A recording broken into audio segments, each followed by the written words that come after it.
Philip, I would not gaslight you. Can I just say? No, we can't hear anything, man. We don't have a clue what's going on. I thought it was called gas lamping. It's called gaslighting. Gaslighting. Oh, I thought you guys were gas lamping me. No. I think I say it wrong, and my kids always give me a hard time, and so I can't get them right. Well, I can see why. You've been gaslighted, not gas lamped. Okay, who wants to play a game? Michelle's the only honest one. Scratches her nose even. Yeah. A nose scratch always means you're lying.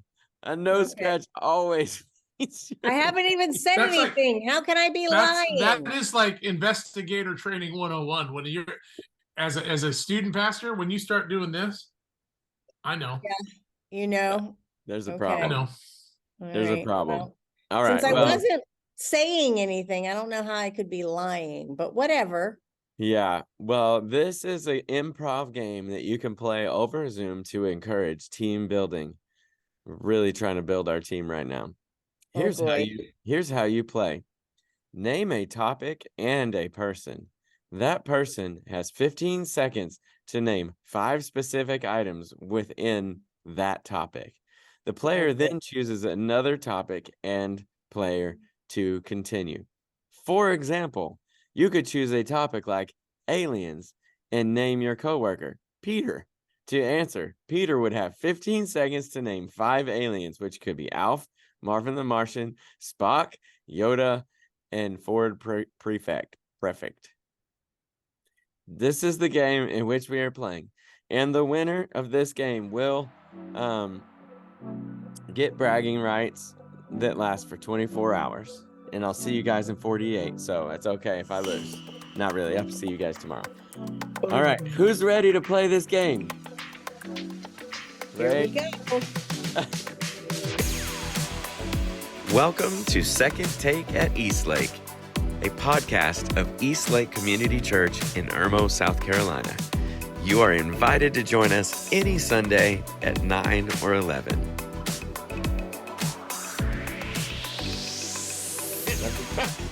Let me get my timer. Hang on. You get 15 seconds. I'm going to start us off. Here we go. Ray. Android.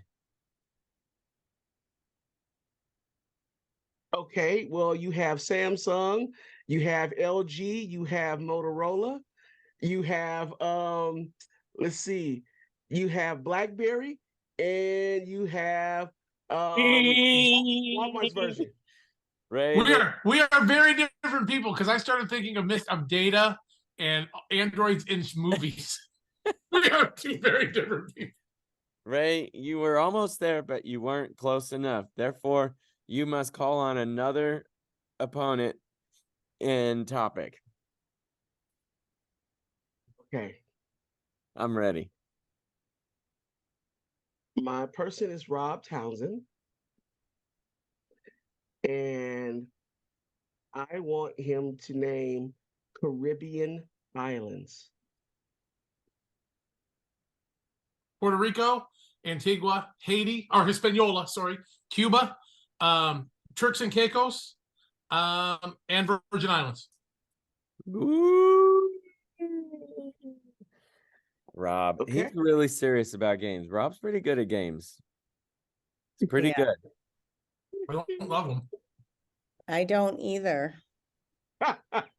Okay, Rob. Say that Mark with a Michelle. little less enthusiam, Pastor Michelle. Michelle, you get wading you into territory that I have stayed out of respect. Oh, I'm picking dear. Michelle and motorcycle brands. Motorcycle brands. Oh my goodness. I mean, you've only got Harley Davidson. I don't know what you do after that. Honda. Suzuki. I'm about to be out of so sorry. Michelle, you weren't even My father-in-law had a BMW. You weren't even You're right. in the BMW. game. No, I know that. What in the game. am I worried about that? No. I want you I'm to trying be to more stay out of that competitive. topic, but I am I know. not competitive, not even this much. When God handed out competitiveness in heaven, he gave mine to Sherilyn Washington. Man, he gave. I need you to have a little bit, Michelle. Okay. Oops, hang on. Sorry, I am a disappointment in the competitiveness aspect of things. A little bit. Okay, I'm ready. Oh, I'm Hang supposed on, to I'm pick not ready. I'm something? not ready. Okay, now I'm ready. Oh, Oh, and now I have to pick something. oh turn goodness. someone. Okay. Let's see, Philip. Water sports. Skiing, kite surfing, paddle boarding, polo, wakeboarding. Is that enough? Yep, you got Yay! Philip got it. Ooh, she lobbed that one up for me. That was easy. All right, it's a should tie I between. love that he did. I love Read. that he didn't say swimming. Yeah. You should have Like the asked the easy. books that he's read. What? You should have Books. asked Philip books that he's read. Oh, or books that he's kept. oh, yes, that would be even better. Listen, guys, I've read a bazillion books. I just don't keep them. I've read like thousands of books, probably. Okay, that's a stretch. Hundreds of books. I just Just don't. since coming to Eastlake, you've read hundreds of books. Since coming to Eastlake, I've read hundreds of books. I just don't keep them. So today we wrapped up the series. Parenting Place. Placed for a Place purpose. for a Purpose, which I actually read that book 2 times. I did. I read that book 2 times. And I'm done with it, and I was about to throw it away because that's what I used to do until I met you guys. And instead, I went into Michelle's office and I asked her if she would like my book back. And she gracefully accepted the book, and I unfolded the pages that I had folded in it, and I gave it back to her ready for the next person. But what I have to wonder is, will Michelle hold on to that book for years and years and years and years and years and just move it from one place to another? Probably. Which is why I don't hold on to books. I keep them digital. I'm digital, baby. Come on. Do you guys not do that? Do you guys like just open up your books all over again? I have digital books too. Yeah. Yeah. You just I grab a read the book and again. open it. I bet you guys watch movies twice. Oh yeah. Oh, multiple times. More than that. Why would you watch a movie? There's very few movies that I would watch twice. There are a couple. Oh, Like Forrest Gump is most I watch over and over again. I watched Forrest Gump a couple of times, but no, I never watch a movie twice. I never read a book twice. Next.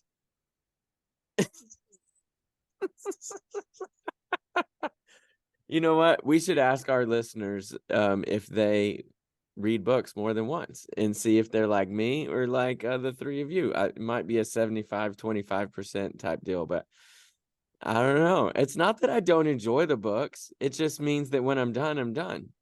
It's not like a Okay. pair of clothes that you can wear again. It's a book and they're heavy. We've done all we can do with this one, guys. Okay, so speaking of, we're at the end of a series called Parenting with a Purpose. And I did that one on purpose. I did that on purpose. The other ones I wasn't on purpose. We're at the end of a series called Place for a Purpose. And it's been really fun. I have enjoyed this. I read the book twice. Like I said, it was a great series. And it's really about neighboring.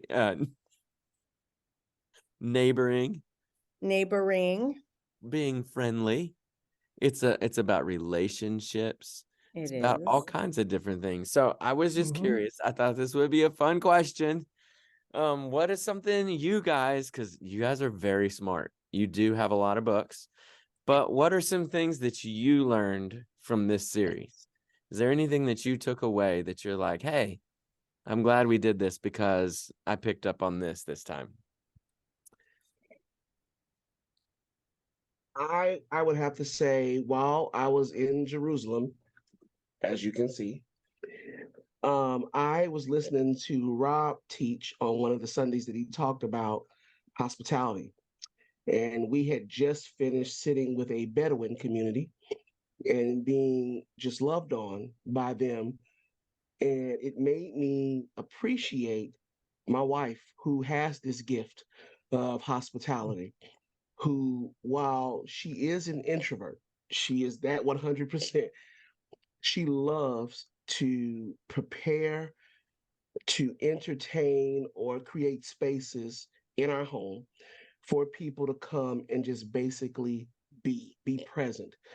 And so I appreciated Rob's delivery of the message, but it made me think of how better to appreciate my wife, who actually has this gift and operates in it frequently. Mm-hmm. Mm, That's cool. Yep. I like that. For me, it was weeks actually. Because getting ready, it helped me kind of evaluate myself. How seeing people is a lifelong process that has to be intentional. Meaning we will default to getting in tunnel vision and getting and missing the people around us.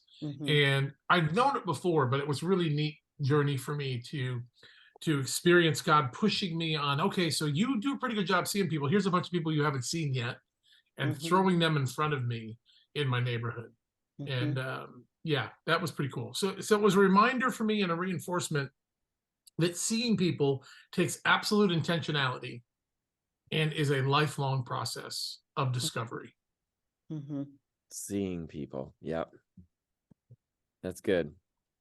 Yeah. You know, I really enjoyed this past Sunday when it came to me that the things in the book were so much like the class that I had been in, and I was glad to be able to go back and revisit that material because I haven't thought about those 7 questions in a while. And I think my default is to try and find benign things to talk about with people that won't upset anyone, thinking that to build bridges. But it was a really good reminder to me that that's not always true. That with the right attitude and the right heart, we can talk about things that are really hard or people might be afraid to ask. And I think those kinds of conversations are the most enjoyable. And so I hope that that stays in my mind so that I do more of that, asking people about things that really matter. Ooh, this is good. I think for me, probably the one that stuck out, and maybe it's just because it's fresh, but there was a lot of things in this one, but one that stuck out is this idea that Michelle was teaching on this Sunday of like being a good listener and pointing out that the way that Jesus interacted with people was a lot of times asking questions and listening. And there's quite a few people in my life right now that are not believers, and to be able to use that in relating to people that are not like me, and to be able to just ask questions and sit and listen and really see things from their perspective. And I haven't gotten to put it into practice yet because it was just a few days ago, but I have a feeling that it will get reversed back to me, that they will ask me questions and listen. So I just thought that was a great tactic. It's something that Jesus did. It's not that I didn't know that, but I think that just you teaching on it like puts it at the front of your brain and kind of like refreshes it and says, this is something that I want to prioritize. And yeah, and one of my things that I'm learning is really cool with my dad, who might watch this podcast, but he probably doesn't. But if he does, is like this idea that it's nice to just listen sometimes to everything that he has to say. Since my mom has passed, it's nice to just call and let him tell me things. And I can't help but wonder if these are things that he would have told my mom, over the time between when I talked to him last and now. And it's like, you know, it's kind of like I don't mind being that person, and it's kind of nice to catch up. So, you Yep. know, being a good listener is also not easy. It's not easy. You have to be intentionally like, or I do. I have to like be like, oh no, I'm listening right now. I'm not talking. Mm-hmm. So Mm-hmm. I liked it. I thought this was a good series. And, you know, since Michelle put it together as part of her ordination, we'll go ahead and consider her ordained, you know, as if the giant panel she sat before wasn't enough. We'll just put a cherry on top. Just tell us where to sign, Ray. Don't give her any. Don't give me any, no. No cue. Yeah, I don't think the panel asked her enough difficult questions. We should probably just give her a couple more. Yeah. I'm waiting for Chris Buck. That's all I can say. Yeah. Yeah. This is a cool thing too. So I know this because I've been in the planning meetings, but as we've been working through this series about neighboring and about being a friend and relationships, how does this series build a bridge into what we're about to do, which is gracism with a G? How does Yeah, that like good. how is this on purpose, or how does that work? What's the kind of the goal here? Well, I do believe it's strategic. Um, if we're going to do the very thing that Jesus commanded us to do, which is to go into all the nations, making disciples of every last one of them, we have to be able to do that with grace. And so in order to do that, you know, we have to understand that we've been entrusted with something that is precious, that is sacred and divine. And that by alone should have a burden and a burning in you that you want to share it well. And Yeah. so in order to do that, you have to see people the way that Christ sees them, that they're all valuable, that they're all created in his image. And once you see them, hopefully you can welcome them versus putting up obstacles. I was listening to something the other day, and I realized that you may not know who Medgar Evers is, but Medgar Evers used to live in Mississippi. He actually grew up in the same area that Tammy and Moyer Donaldson lived in. Really? Medgar Evers was assassinated. And the reason why he was assassinated was because he was attempting to integrate into white Baptist churches. Wow. Yep. And so knowing that we need to be hospitable. It's God's house. And so it doesn't matter what the sin is, we all have something. And so we need to be a church that welcomes other sinners into God's house. And then once they feel comfortable enough to come, then we have to know how to have gospel-centered conversations. Mm-hmm. And the only way you're going to do that is that you learn how to listen. Yeah. I want to add on to that real quick, and pick up where you started us, Philip. First thing I want to say is there's a great podcast out there called Black History for White People, and they have an incredible two-parter on Medgar Evers. So if that's a name you've never heard before and you want to dig in, go look that podcast up, find the Medgar Evers podcast, and I really encourage you to listen to that, whatever racial background you come from. It was very helpful for me. The other thing, I want to go back even further, Philip. I was just looking through our series for the entire year, and I want you to see what God did. So we started the year out with "We Will Love Like That," and we were learning how to love people well. Okay, we went back to part 2 of Exodus about the things that need to exit out of us. The heavy part of that series, correctly so, because that was the heavy part of the book we were in, was about justice and treating people well. That's really where most of our messages landed around that theme. We went into One Helping Hurts. We did Easter. Then we went into One Helping Hurts. And we talked about the boundaries of what it looks like to truly help people. Then we talked about suffering over the summer. And now we're talking about where we've been placed. Friends, every bit of the material that we have been doing this year is leading us up to Gracism Conversations. Because if we learn how to love, pursue justice, as we learned in Exodus, understand proper helping boundaries, knowing when to help, when to step up, when to step back, understand the plight of those that are suffering, because we've all suffered, and then realize that it's the people around us that we're supposed to do that with, we are set up. Actually, I know we didn't do this quite on purpose, Ray, unless you did and were secret about it. God nailed this year. Mm-hmm. In terms of, as we get ready for Gracism, we are more prepared for Gracism with the foundational stuff we've done than we have ever been. Mm. I just want to point that out. And that just came to me literally while we're sitting here. My brain went, hey, pull up the BIDs. And I started looking, I'm like, wait a minute. Look where we started and look where we're going to end. Yeah. That's a pretty cool year. Going into the holidays. Here's the Sorry, that's a season. pretty cool year. 'Tis the season. And the reason I like that, is the number of new people in our building who have never seen or heard us preach through Gracism. If they came in during any one of those other series, without knowing it, they were getting foundational stuff that preps them for the message that is to come. And for those of us that have been in it for a while, hopefully those series were a reminder of why preaching Gracism on a regular basis is important. Mm-hmm. Mm-hmm.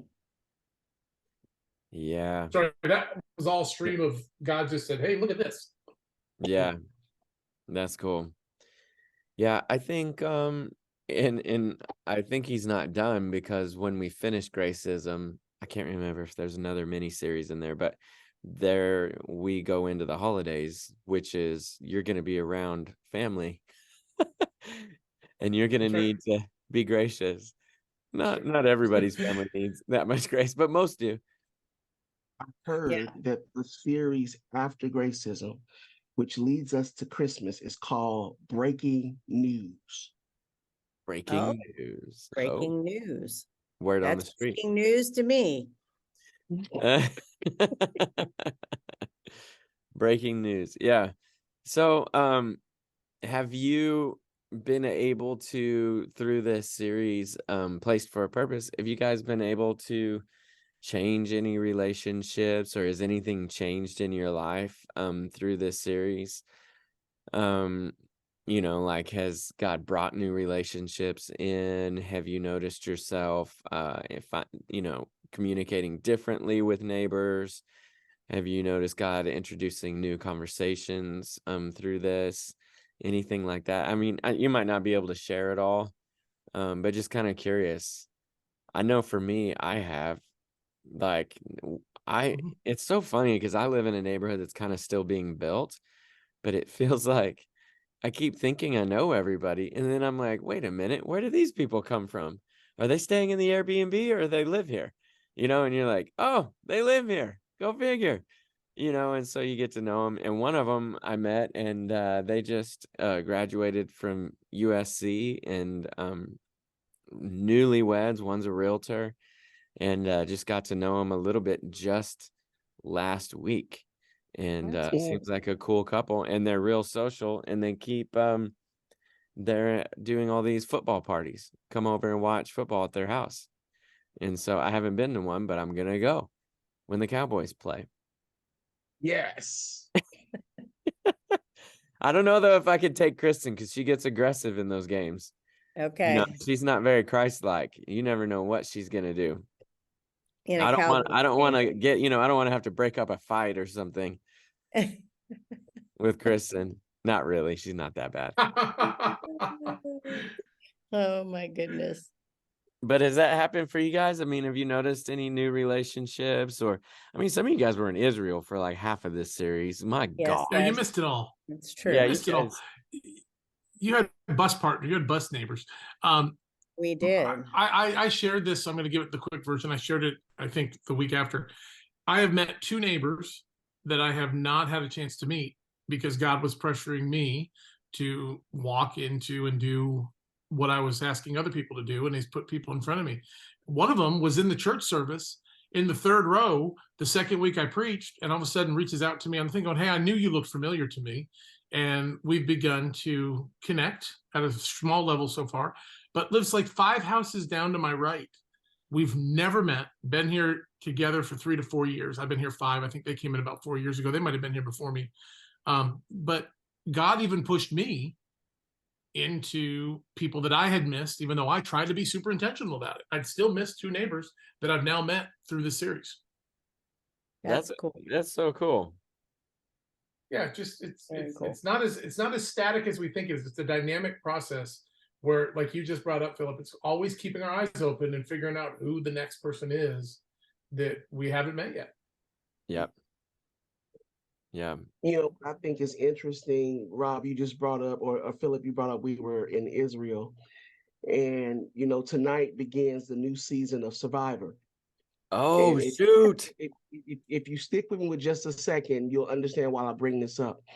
So it's when my wife will watch this with me, she gets, when it gets to like later in the game, and these people are talking about how much they care about each other, but yet they vote each other out. My wife is like, that's just such a crock. People, you don't care about those people like that. You know, you're not that close. And here's where I'm going to differ. Whenever you're placed in a scenario where all you have is the people that you have, relationships do develop. Mhm. Heartstrings, emotional ties do develop. Even though we didn't know, except for Chris and Caroline and Chris's sister and brother-in-law, Pastor Michelle, myself, and Sherilyn, we didn't know anybody else. So you're Mhm. talking about 22 other humans that have a Mhm. whole different life experience and culture and everything. And let me tell you, the way that we bonded, not just on the bus, but I'm talking about at teaching vignettes, over Mhm. dinner, over breakfast. And I'm gonna be honest, me and Pastor Michelle and I haven't had this conversation. I miss them. Yeah. I miss getting up. And you experienced this actually on a missions trip. This wasn't a mission trip, but you experienced on a mission trip that the people that you wake up with every day, that you read God's word with, that you share your heart and devotions with and prayer requests with, that actually Mhm. is real. Mhm. Mhm. Mhm. And so where was I able to apply this series? Well, in Israel, with this group of people that, you know, we're all gathering at different airports, and then before long, we're now sharing life Yeah. Mhm. in a concentrated in a hyper way. Mhm. And this series came because we had to see one another. We had to be willing to listen. We're on the bus for hours. And so we got an opportunity to put the rubber to the road Mhm. as it relates to being placed for a purpose, because all of us was placed on this trip during this Mhm. particular time Mhm. for God's purpose. Mhm. Yeah. True that. Yep. Cool. I like that. Michelle agrees. I do. So I know one of the ladies that was on the trip reached out through Facebook, and I had just messaged her to say, because she said, I'm going to be in your area next month. And I'm like, when are you coming? Because I want to make sure that I have space if she comes to this area, because I would love to spend time with her. But it is true. You know, you don't think that you could bond with people in a short amount of time, but in an intense experience, it makes that happen a lot faster. Yeah. Yeah. So like to flip that, is there, so that you were saying these are bonding experiences and different things, and it made me think, what about people who went through this series and they're thinking, I struggle to bond with other people. Like I feel like an island and I don't want to be an island, but no matter what I do, I seem to be by myself, or I seem to have trouble connecting with people on that deep level. Like, cool, good for you guys that you make all these friends and connect in all these different ways. But for me, that I don't do that, and I'm struggling with that. And I think that's actually quite a few people would probably feel that way. You guys have any thoughts on that and how this series could potentially speak to that? Well, I think most of the time when people feel isolated, it can be one of two things. You can be isolated because you're protecting yourself from being hurt. Maybe you've been in relationships where you've been hurt and you don't want to get hurt again. And so you really hold yourself back. And, people can feel that, even if it's not named, they Yeah. can feel that you're not all in or being authentically you. And so that could create a sense of isolation. But then, sometimes we just don't have the right skill set to understand how to interact with people well. And I feel like that's something that can be learned. But you have to be vulnerable there too, because you either have to explore some resources on your own, or you have to ask somebody, what kind of friend I am. Or I think in Teaching Team, you were talking, Philip, about, asking what kind of listener am I? Mm-hmm. And so you have to figure out, what am I lacking that I'm not relating well to people, and what can I do to change that? Because human beings are pretty adaptable and smart for the most part. Mm-hmm. And so if you want to start relating with people, there are ways to learn that. I think that's why I gave those 3 books about listening on Sunday, is because if you just start to incorporate some practical things, it can really change your relationships. Yeah. I want to throw something else in there too, because what you asked, and I'm afraid that people get stuck in this. You don't have to have the same number of friends to be successful at this as the person that you are thinking has all those friends. It's a matter of just taking the relationships you do have. And again, I think there probably are exceptions where there's people that really have placed themselves or have been placed in situations where they're alone. Okay, but the bottom line is 2 or 3 friends is a successful endeavor for the kingdom. One friend is. So I guess what I'm trying to say to you is, don't look at these extroverts on the screen and say, I got to be like them and know everybody. Because then you're going to feel a sense of defeat, and you're never going to do it. My wife is an introvert. My wife does not have the number of relationships running at the same time that I do. My wife has meaningful relationships with a select few people that she feels intentionally called to build relationship with. She is as successful as I am, if not more so in some cases. So I would just say the big thing is, everything Michelle said, point 1, absolutely, that's all true. Point 2, don't compare it to other people. If you have 1 or 2 people you're investing in, that could be the 2 people God's got for you, and you're banging it out of the park better than the other people are. Yeah. There's something interesting in there too that both of you guys kind of hinted towards in this, like that you're investing in these people. I think a lot of times people see as a friendship as a take, like, these are my friends because they're going to do something for me. I'm marrying this person, and they're going to be my husband, my wife, because they're going to do this for me. And successful relationships really are a humble, sacrificial type of love, where it's like, this is what I want to do for you. Oh yeah, you're my friend. I can't wait to hang out. And when we hang out, I want this to be life-giving for you. And I think a lot of people who struggle in relationships, they are just taking, this is what it does for me. And nobody does that on purpose, but they really do think, it's Friday night. What am I going to get out of, like, what's fun for me? Or with a group of friends, where are we going to go? Where are we going to go eat? Well, where do I want to go? As opposed to, I don't know, I heard that Ray loves barbecue. Ray, last week we went somewhere that Ray doesn't like. Let's go get some barbecue with Ray. Ray, where do you want to go? Those are the kinds of things that build friendships, is to, like, look at things selflessly, which goes back to more of our series that we've done, and previously we've been talking about that too. So yeah, it's really good. And and that's also the kind of way that you will make friends with your literal neighbors, is to be the neighbor that does things for others, not the neighbor that takes Right.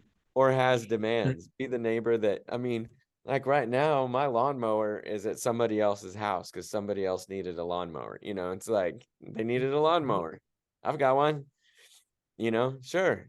I don't know when I'll go get it back, but we've been borrowing a neighbor's lawnmower for 2 months because our other one broke and the new one arrived today. I sent them a celebratory picture of my new lawnmower. Yeah, see, but it's like little things, but neighbors know what other neighbors need too, and this is a Yeah. need for them. Hey, I like being kind of like the neighborhood handyman. It kind of makes me happy when something breaks or a fence is, I'm not in the HOA, but like we have a fence that goes down. They call me and I bring all my tools over in my wagon. Okay, it's only happened That's twice, fun. but still, it makes me feel cool. Makes me, and I show up like Tim the Tool Man, it makes me feel great. And but yeah, good stuff. Well, we're about out of time. But is there Wow. anything you guys that went fast? You guys are pretty good Ah. partners. Is there anything you guys would want to talk about before we wrap up? As we're heading in a new series or whatever, or events coming up, what do you want people to know? Well, I want to remind people that there's still time to sign up for Gracism until Sunday at 1 p.m. So students 8th grade and above and adults, we still have room for you. And then we have 3 new men's groups and a new women's Saturday morning group that are up on Group Finder, which you can link to through the events page. And so if you are looking for a single gender discipleship experience, they are available. So sign up and fill up those groups. Hey, I cool. want to throw on top of that, when you brought up the ages for Gracism this time. As a parent who had their son go through Gracism when we did our last time we did it with age specific discussion groups, I just want to encourage any parent that is thinking about it to jump right in.